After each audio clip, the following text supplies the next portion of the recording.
Today's Power Round is brought to you by property managers around Australia, providing you with a really quick rental market update state by state, where we are going to let you know what's happening in our local markets, how home opens are going, what we're seeing with the vacancy rate, and also what we're seeing with lease renewals and rent increases. So I hope you enjoy it. So I am in Perth, and the Perth rental market is currently sitting with a vacancy rate of less than 1%. Through our home opens for a well-priced property, we are getting around 20 to 30 people through the home open, and generally we only need 1 to 2 home opens. So properties are taking around 5 to 7 days to lease out, and again, that's the stats for a well-priced property. We are definitely seeing rental increases for existing leases, on average around $20 per week, but we have actually done rent increases up to $100 per week for existing tenants. Quite common, I'm finding around the $30, $40 mark is sort of where our clients are wanting us to increase the for the lease renewals. And overall, a comment for the market, tenants I'm finding are really aware of landlords that are trying to be cheeky in the rental market, and owners that are just trying to push the market a little bit more and get a higher price. And I'm finding that tenants and prospective tenants are not prepared to overpay for a property yet. They would rather stick their heels in, stay where they are. So I'm finding that's really interesting, and that's sort of a result of some properties still staying around for quite a while on the rental market. It's purely because the owner has tried to push the market too much and should never have done that. So that is the Perth market. Now over to Melissa from Victoria, who will give us an update on her market.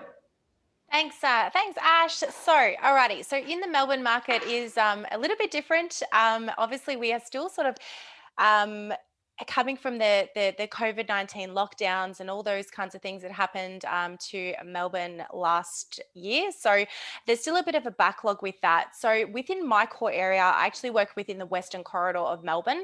The vacancy rate in my area is a little bit, well, substantially lower than the inner city of Melbourne. So the vacancy rate in my area is sitting at around 4.6% at the moment.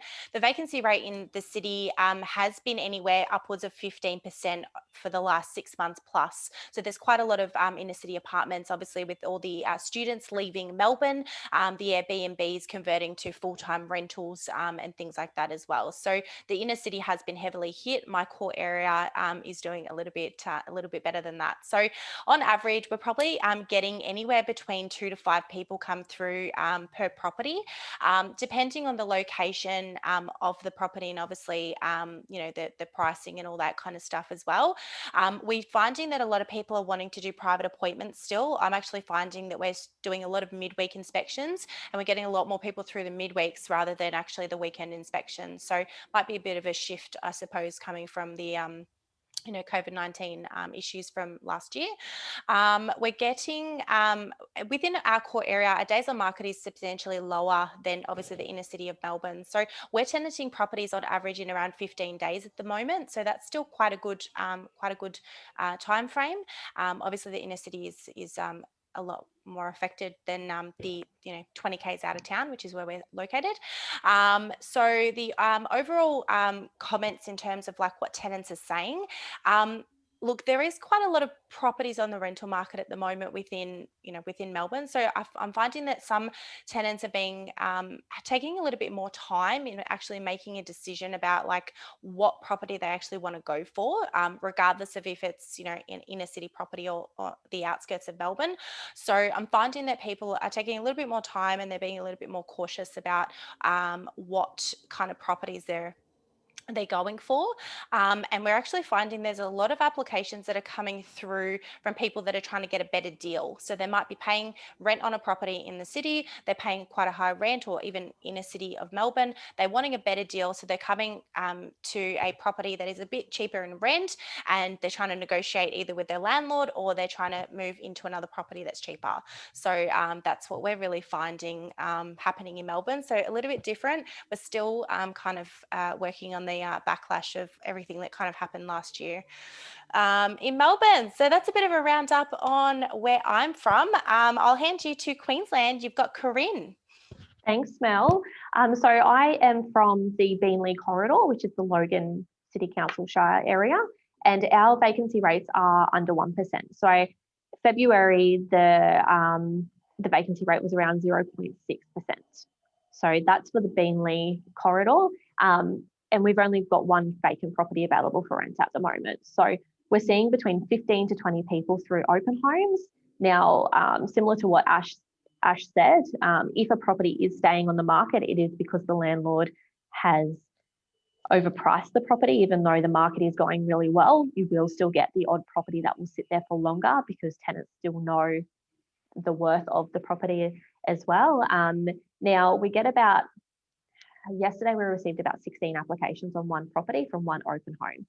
So even though we're getting 15 to 10 groups through, people are still bringing 3 to 4 people with them to these open homes. So at the moment, we're really having to cap, I think I put about 30 people at one time on one open home, because if 29 register, then we get 15 to 20 show up, but they also bring 3 to 4 for all their kids or family members with them. We have lines up down the street trying to get people through open homes as well to adhere with social distancing, only having so many people in a property. So it is a little bit full on for us from a staff perspective.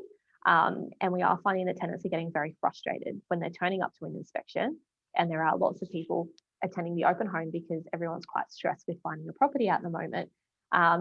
However, this is then coming into when they're applying for properties, they're offering more rent as well if they feel like that's going to secure them the property better. So we don't ask the tenants to do that.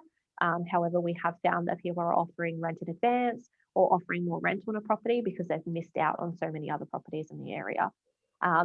It's probably taking at the moment 3 to 7 days to lease a property, depending on what day of the week it's listed on realestate.com.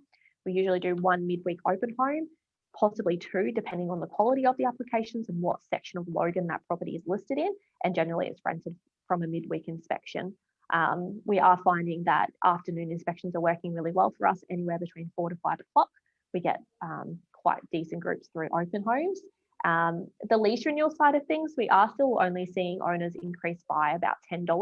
A lot of our owners aren't really wanting to push on their tenants too much. And because our market's been going so well for so long, a lot of the properties we have leased have been leased at quite decent rent amounts as it is. So we don't really have to increase too much to meet the market because we are still quite a new business. We've only been operating for 18 months. We have already been able to achieve quite decent rental returns for these investors, so they don't want to push back on their tenants too much by increasing the rent too much. But overall, the market is going really well. I'm really hoping it stays like this. Over to you, Jody, in Northern Territory. Hey, thanks, Corrine. So we're based in Darwin, and we have a very similar story to Perth. So the last vacancy rate that we had here, so the most current one is 0.7%, so that's under 1%. And that's coming from up around 9 and 8 2 years ago. So it's been a massive change for us very, very quickly. In terms of people going through opens, there's a few people doing things using videos up here, trying to cut down on the number of people through opens. It's more efficient for us. It's more efficient for the people looking at properties. But we are hearing people saying there's 40 to 60 people showing up to opens. We try and avoid that as much as possible, but that is happening. And on our properties, we're getting between 10 to 50 inquiries in fairly short order, depending on the property and the pricing. So similar to what Corrine and Ashley have been saying, although the vacancy rate is very, very low, if owners are still overpricing, or if the property is in need of a paint and a little bit of an update, those properties are still sitting vacant. Generally though, if it's priced well and presented well, it should lease in a week without too much issue. In terms of rental increases, we're seeing increases on existing leases between $10 and $80. Sorry about that. Just decline that call. We're seeing sort of increases of $10 to $80. It depends on the tenancy. We try not to price people out, but we're sort of stepping it up. And we have heard of increases of over 100 a week. So that's not unheard of. But obviously, if you've got a good tenant in place, you'll try and avoid that. Just try and step it up. Now, in terms of benefits for landlords, we are seeing a lot of really good applicants coming through, so really good tenancies. So this is a good opportunity to get a good tenant in your property. The rents are increasing, so we're starting to make up some of the ground we lost between 2015 and 2019. Now, for anyone looking to get out of the market, sales prices are also increasing. So we have quite a few clients who are putting their properties on the market as well, just to sort of move that money to other places. Now, in terms of concerns for the market, a lot of this is driven by COVID. So it's really hard to say how long term it's going to be. Obviously, while there is uncertainty with COVID, it'll be good for our area, but it's hard to know once vaccines get sort of more widespread and things are a bit safer. It's hard to know how much longer it'll continue. So that's it from us in Darwin. Back to you, Ashley. So I'm going to fill in for the ACT and New South Wales update. So their vacancy rate is sitting at 1.3%. They are still averaging 20 to 30 people through home opens, and they have a huge supply and demand issue. Their properties are taking between 5 to 9 days to lease. However, they're finding that most properties are leasing with a tenant still in place, which is great. Their rent increases, they are mostly finding $10 to $20 per week, and the odd $100 per week property, which we all have. An overall comment on the market for ACT New South Wales border is that their area is very protected by the public service. So their employment and income is very stable. So they're seeing a lot of movement from people outside the area heading there. Traditionally, they are a transitional area. However, this did happen at the start of the year due to COVID. This is what has affected the supply, push properties up.